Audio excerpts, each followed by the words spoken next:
ایک اسکول میں استانی نے بچوں سے ٹیسٹ میں پہلی پوزیشن حاصل کرنے والوں کو انعام کا وعدہ کیا کہ جو بھی فرسٹ آیا اس کو نئے جوتے ملیں گے۔ ٹیسٹ ہوا، سب نے یکساں نمبر حاصل کیے۔ اب ایک جوڑا سب کو دینا ناممکن تھا، اس لیے استانی نے کہا کہ چلیں قرعہ اندازی کرتے ہیں، جس کا بھی نام نکل آیا اس کو یہ نئے جوڑے دے دیں گے۔ اور قرعہ اندازی کے لیے سب کو کاغذ پر اپنا نام لکھنے اور ڈبے میں ڈالنے کا حکم دیا۔ استانی نے ڈبے میں موجود کاغذ کے ٹکڑوں کو مکس کیا تاکہ کسی کی حق تلفی نہ ہو جائے، اور پھر سب کے سامنے ایک کاغذ کا ٹکڑا نکالا۔ جو ہی کاغذ کے ٹکڑے کو کھولا تو اس پر لکھا تھا وفا عبدالکریم۔ سب نے تالیاں بجائیں، وہ اشکبار آنکھوں سے اٹھی اور اپنا انعام وصول کیا، کیونکہ وہ پھٹے پرانے کپڑوں اور جوتے سے تنگ آ گئی تھی۔ والد کا سایہ سر سے اٹھ گیا تھا اور ماں لاچار تھی، اس لیے جوتوں کا یہ انعام اس کے لیے بہت معنی رکھتا تھا۔ جب استانی گھر گئی تو روتی ہوئی یہ کہانی اپنے شوہر کو سنائی، جس پر اس نے خوشی کا اظہار کیا اور رونے کی وجہ دریافت کی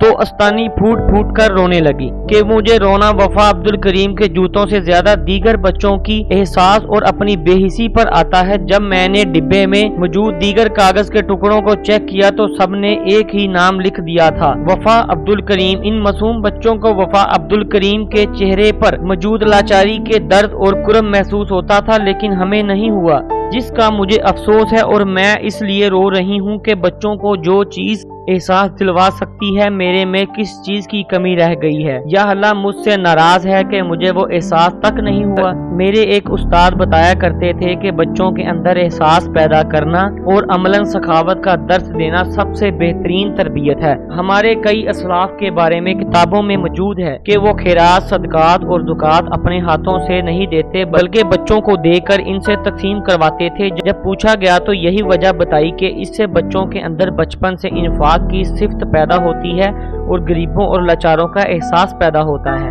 میں آج اپنے دیکھنے والوں سے بھی یہ گزارش کرتا ہوں کہ آپ نے بھی اپنے بچوں کی تربیت میں اس نقطے کو ضرور مد نظر رکھنا ہے، کیونکہ بچوں کی تربیت میں جب آپ اس چیز کو پیدا کرتے ہیں تو بچوں میں دینے کا حوصلہ بنتا ہے، اور دینے والے بچے ہمیشہ زندگی میں کامیاب رہتے ہیں۔ اپنے بچوں کی تربیت میں نہ صرف اس چیز کو شامل کریں بلکہ اپنے اندر بھی اس چیز کو شامل کریں۔